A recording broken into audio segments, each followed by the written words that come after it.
Now, if we could talk, Steve, maybe you could discuss what we're dealing with on birthright citizenship. We had a very unfortunate decision in the Supreme Court concerning birthright. It was close, but a very, very unfortunate decision.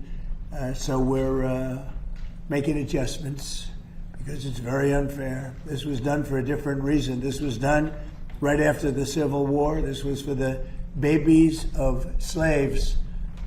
And what's happening now, people are building businesses around it. From wealthy people are building businesses around birthright citizenship. That's not the way it was supposed to work. It's a disgrace. They're buying their way in, and we're not going to let it happen. So, Steve, if you will, please. Yes, so today the President signed these two executive orders here relating to birthright citizenship and birth tourism.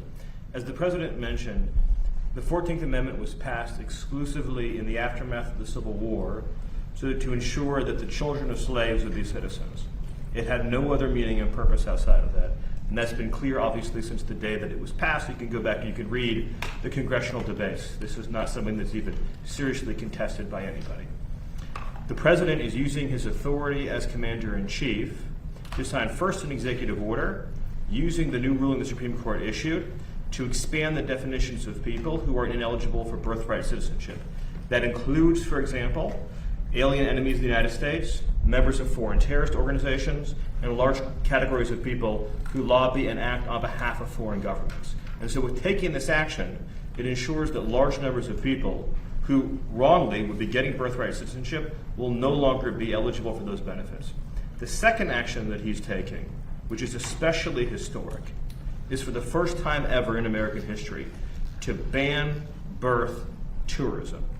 So I want you to really let that sink in. This has been something that people have talked about not only for years, but for decades. The idea that people come here pretending to be a tourist, pretending to be a visitor, saying they want to go to Disneyland, they want to go visit a monument or go to a national park, but the real reason they're here is to have a child, to make that child an automatic citizen, leave our country, and then have a U.S. citizen child. It gives them access under this broken system to welfare benefits, ultimately to the voting booth, and all the other rights and privileges that belong solely to Americans.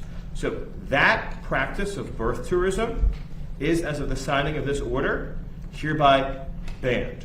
And what that means is that no one in the world is any more allowed to obtain a visa for this fraudulent purpose. It is probably, and President Trump has done many historic things on immigration, too many to list now, sealed the southern border shut, record deportations, record integrity, stopping foreign terrorist entry, record reduction in drug seizures, dismantling criminal cartels, dismantling the gangs, right? Everything he's done that has been so unprecedented. I would put this in the top 3 in terms of importance because it ends what has been one of the gravest and most egregious abuses of the American system, and it keeps American citizenship sacred.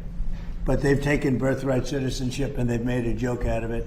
And we're actually the only country of size, I think just about the only country, period, that does birthright citizenship. I thought we were going to win it at the Supreme Court. Unfortunately, we had a bad decision, very unfair decision. Our country suffers because of it, and we're ending it a different way.